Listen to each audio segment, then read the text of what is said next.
Tarzan of the Apes. The Adventures of Lord Greystoke. Chapter 2. The Savage Home. Nor did they have long to wait, for the next morning, as Clayton was emerging on deck for his accustomed walk before breakfast, a shot rang out, and then another and another. The sight which met his eyes confirmed his worst fears. Facing the little knot of officers was the entire motley crew of the Fuwalda, and at their head stood Black Michael. At the first volley from the officers, the men ran for shelter, and from points of vantage behind masts, wheelhouse, and cabin, they returned the fire of the 5 men who represented the hated authority of the ship. 2 of their number had gone down before the captain's revolver. They lay where they had fallen between the combatants. But then the first mate lunged forward upon his face, and at a cry of command from Black Michael, the mutineers charged the remaining 4. The crew had been able to muster but 6 firearms, so most of them were armed with boat hooks, axes, hatchets, and crowbars. The captain had emptied his revolver and was reloading as the charge was made. The second mate's gun had jammed, and so there were but 2 weapons opposed to the mutineers as they bore down upon the officers, who now started to give back before the infuriated rush of their men. Both sides were cursing and swearing in a frightful manner, which, together with the reports of the firearms and the screams and groans of the wounded, turned the deck of the Fuwalda to the likeness of a madhouse. Before the officers had taken a dozen backward steps, the men were upon them. An axe in the hands of a burly Negro cleft the captain from forehead to chin, and an instant later the others were down, dead or wounded from dozens of blows and bullet wounds.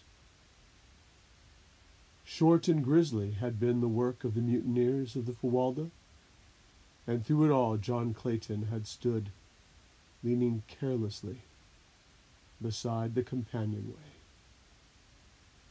puffing meditatively upon his pipe, as though he had been but watching an indifferent cricket match. As the last officer went down, he thought it was time that he returned to his wife, lest some members of the crew find her alone below. Though outwardly calm and indifferent, Clayton was inwardly apprehensive and wrought up, for he feared for his wife's safety at the hands of these ignorant half-brutes, into whose hands fate had so remorselessly thrown them. As he turned to descend the ladder, he was surprised to see his wife standing on the steps, almost at his side. "How long have you been here, Alice?" "Since the beginning," she replied. "How awful, John. Oh, how awful. What can we hope for at the hands of such as those?"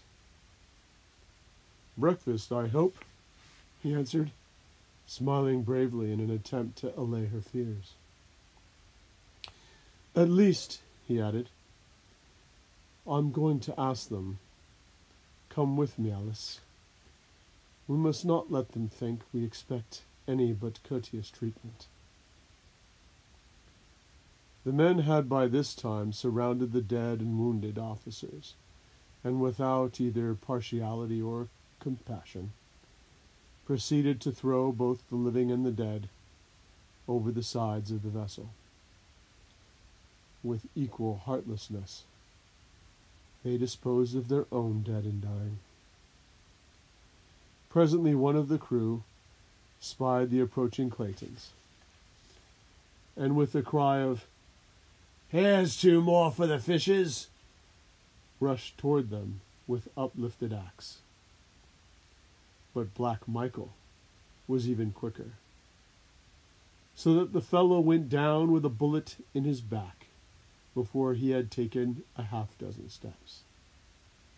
With a loud roar, Black Michael attracted the attention of the others, and pointing to Lord and Lady Greystoke, cried, "These here are my friends, and they are to be left alone. Do you understand? I'm captain of the ship now, and what I says goes," he added, turning to Clayton. "Just keep to yourselves, and nobody'll harm you." And he looked threateningly on his fellows. The Claytons heeded Black Michael's instructions so well that they saw but little of the crew and knew nothing of the plans the men were making. Occasionally they heard faint echoes of brawls and quarreling among the mutineers, and on 2 occasions the vicious bark of firearms rang out on the still air. But Black Michael was a fit leader for this band of cutthroats, and withal held him in fair subjection to his rule. On the 5th day following the murder of the ship's officers, land was sighted by the lookout. Whether island or mainland, Black Michael did not know, but he announced to Clayton that if investigation showed that the place was habitable, he and Lady Greystoke were free to put ashore with their belongings. "You'll be all right here for a few months," he explained, "and by that time we'll have been able to make an inhabited coast somewhere and scatter a bit. Then I'll see that your government's notified where you be, and they'll soon send a man of war to fetch you off. It would be a hard matter to land you in civilization without a lot of questions being asked, and none of us here has any very convincing answers up our sleeves."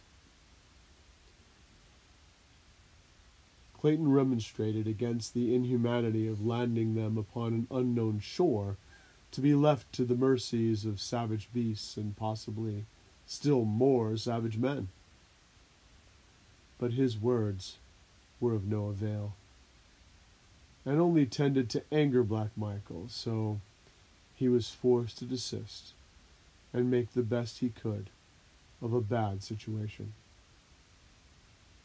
About 3 o'clock in the afternoon, they came about off a beautiful wooded shore opposite the mouth of what appeared to be a landlocked harbor.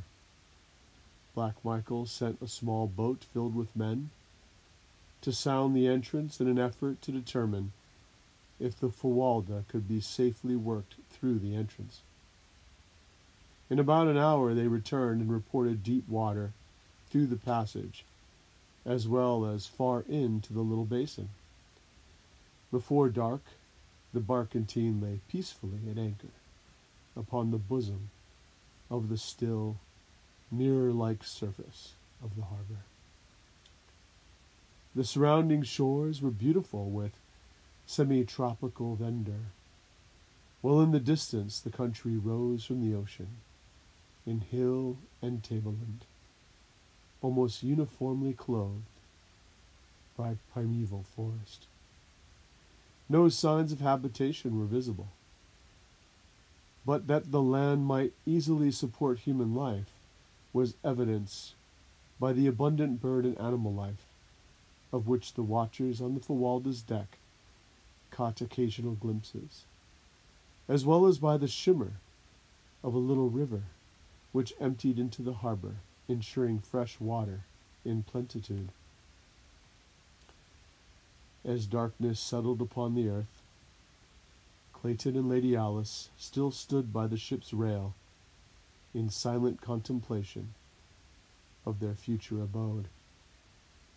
From the dark shadows of the mighty forest came the wild calls of savage beasts, the deep roar of the lion, and occasionally the shrill scream of a panther. The woman shrank closer to the man in terror-stricken anticipation of the horrors lying in wait for them in the awful blackness of the nights to come, when they should be alone upon that wild and lonely shore. Later in the evening, Black Michael joined them long enough to instruct them to make their preparations for landing on the morrow. They tried to persuade him to take them to some more hospitable coast near enough to civilization, so that they might hope to fall into friendly hands. But no pleas or threats or promises of reward could move him. "I am the only man aboard who would not rather see ye both safely dead, and well I know that that's the sensible way to make sure of our own necks, yet Black Michael's not the man to forget a favour. You saved my life once, and in return I'm going to spare yours. But that's all I can do. The men won't stand any more, and if we don't get you landed pretty quick, they may even change their minds about giving you that much show. I'll put all your stuff ashore with you, as well as cooking utensils and some old sails for tents and enough grub to last you until you can find fruit and game. With your guns for protection, you ought to be able to live here easy enough until help comes. When I get safely hid away, I'll see to it that the British government learns about where you be. For the life of me, I couldn't tell them exactly where, for I don't know myself, but they'll find you all right." After he had left them, they went silently below, each wrapped in gloomy forebodings. Clayton did not believe that Black Michael had the slightest intention of notifying the British government of their whereabouts. Nor was he any too sure but that some treachery was contemplated for the following day, when they should be on shore with the sailors who would have to accompany them with their belongings. Once out of Black Michael's sight, any of the men might strike them down and still leave Black Michael's conscience clear. And even should they escape that fate, was it not but to be faced with far graver dangers? Alone, he might hope to survive for years, for he was a strong, athletic man. But what of Alice? And that other little life, so soon to be launched amidst the hardships and grave dangers of a primeval world? The man shuddered as he meditated upon the awful gravity, the fearful helplessness of their situation. But it was a merciful providence which prevented him from foreseeing the hideous reality which awaited them in the grim depths of that gloomy wood. Early next morning, their numerous chests and boxes were hoisted on deck and lowered to waiting small boats for transportation to shore. There was a great quantity and variety of stuff, as the Claytons had expected a possible 5 to 8 years' residence in their new home. Thus, in addition to the many necessities they had brought, there were also many luxuries. Black Michael was determined that nothing belonging to the Claytons should be left on board, whether out of compassion for them or In furtherance of his own self-interest, it would be difficult to say. There was no question but that the presence of property of a missing British official upon a suspicious vessel would have been a difficult thing to explain in any civilized port in the world. So zealous was he in his efforts to carry out his intentions that he insisted upon the return of Clayton's revolvers to him by the sailors in whose possessions they were. Into the small boats were also loaded salt meats and biscuit, with a small supply of potatoes and beans, matches, and cooking vessels, a chest of tools, and the old sails which Black Michael had promised them.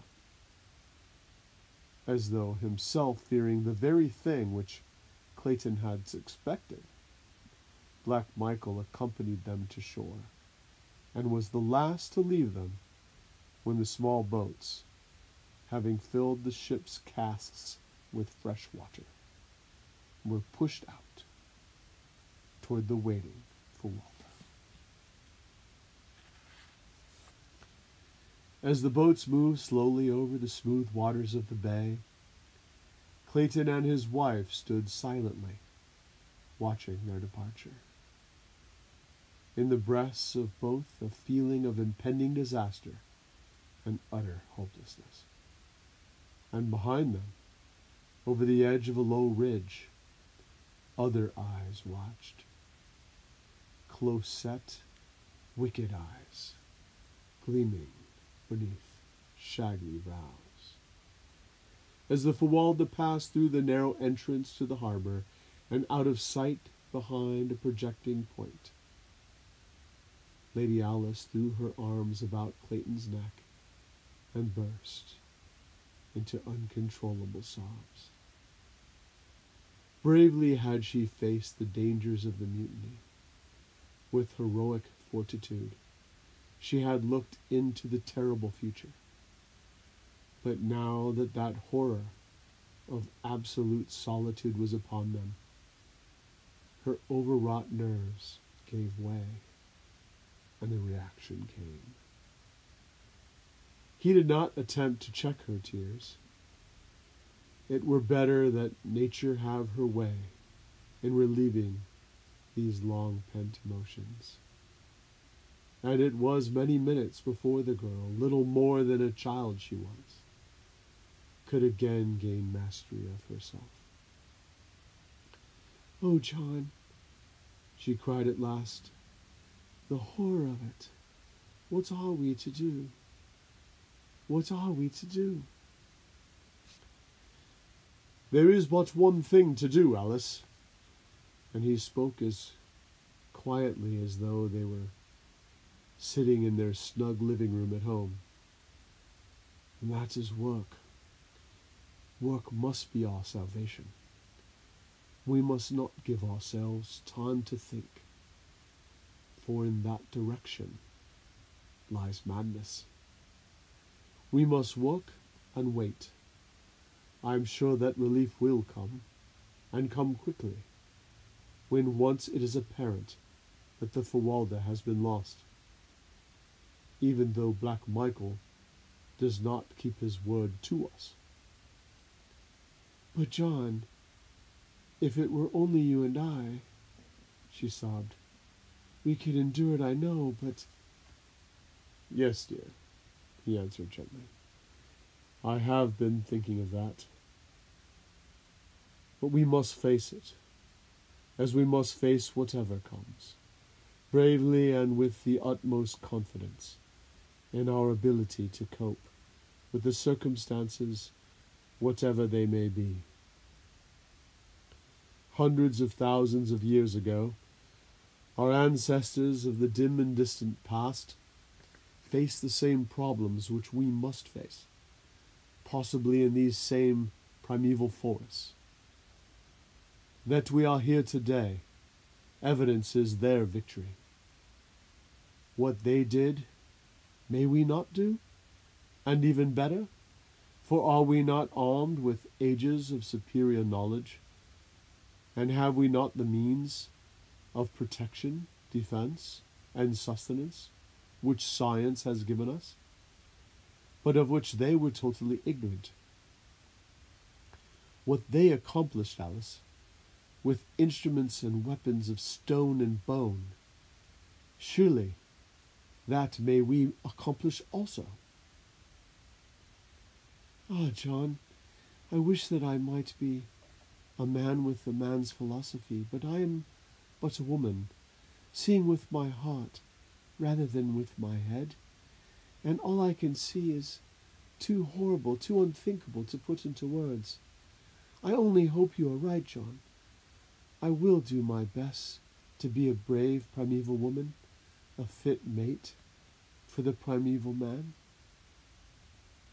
Clayton's first thought was to arrange a sleeping shelter for the night, something which might serve to protect them from prowling beasts of prey. He opened the box containing his rifles and ammunition, that they might both be armed against possible attack while at work. And then together they sought a location for their first night's sleeping place. 100 yards from the beach was a little level spot, fairly free of trees. Here they decided eventually to build a permanent house, but for the time being, they both thought it best to construct a little platform in the trees out of reach of the larger of the savage beasts in whose realm they were.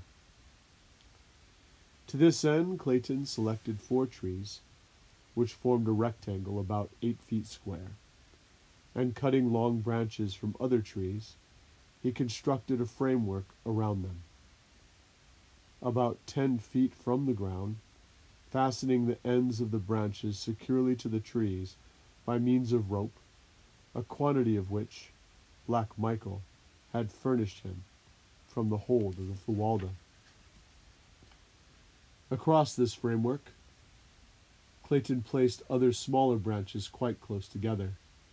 This platform he paved with the huge fronds of elephant's ear, which grew in profusion around them, and over the fronds he laid a great sail folded into several thicknesses. 7 feet higher, he constructed a similar, though lighter platform to serve as a roof, and from the sides of this he suspended the balance of his sailcloth for walls. When completed, he had a rather snug little nest, to which he carried their blankets and some of their lighter luggage. It was now late in the afternoon, and the balance of the daylight hours were devoted to the building of a rude ladder, by means of which Lady Alice could mount to her new home. All during the day, the forest about them had been filled with excited birds of brilliant plumage and dancing, chattering monkeys, who watched these new arrivals and their wonderful nest-building operations with every mark of keenest interest and fascination. Notwithstanding that both Clayton and his wife kept a sharp lookout, they saw nothing of larger animals, though on 2 occasions they had seen their little simian neighbors come screaming and chattering from the nearby ridge, casting frightened glances back over their little shoulders, and evincing as plainly as though by speech that they were fleeing some terrible thing which lay concealed there. Just before dusk, Clayton finished his ladder, and, filling a great basin with water from the nearby stream, the two mounted to the comparative safety of their aerial chamber. As it was quite warm, Clayton had left the side curtains thrown back over the roof, and as they sat like Turks upon their blankets, Lady Alice, straining her eyes into the darkening shadows of the wood, suddenly reached out and grasped Clayton's arms. "John," she whispered, "look. What is it, a man?" As Clayton turned his eyes in the direction she indicated, he saw silhouetted, dimly, against the shadows beyond, a great figure standing upright upon the ridge. For a moment, it stood as though listening, and then turned slowly and melted into the shadows of the jungle. "What is it, John?" "I do not know, Alice," he answered gravely. "It is too dark to see so far, and it may have been but a shadow cast by the rising moon." "No, John. If it was not a man, it was some huge and grotesque mockery of a man. Oh, I am afraid." He gathered her in his arms, whispering words of courage and love into her ears. Soon after, he lowered the curtain walls, tying them securely to the trees so that, except for a little opening toward the beach, they were entirely enclosed. As it was now pitch dark within their tiny eyrie, they lay down upon their blankets to try to gain, through sleep, a brief respite of forgetfulness. Clayton lay facing the opening at the front, a rifle and a brace of revolvers at his hand. Scarcely had they closed their eyes than the terrifying cry of a panther rang out from the jungle behind them. Closer and closer it came, until they could hear the great beast directly beneath them. For an hour or more they heard it, sniffing and clawing at the trees which supported their platform. But at last it roamed away across the beach, where Clayton could see it clearly in the brilliant moonlight. A great, handsome beast, the largest he had ever seen.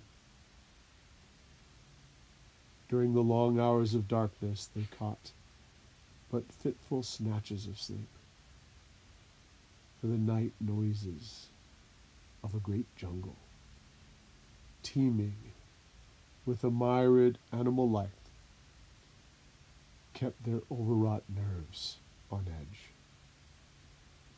so that 100 times they were startled to wakefulness by piercing screams or the stealthy moving of great bodies beneath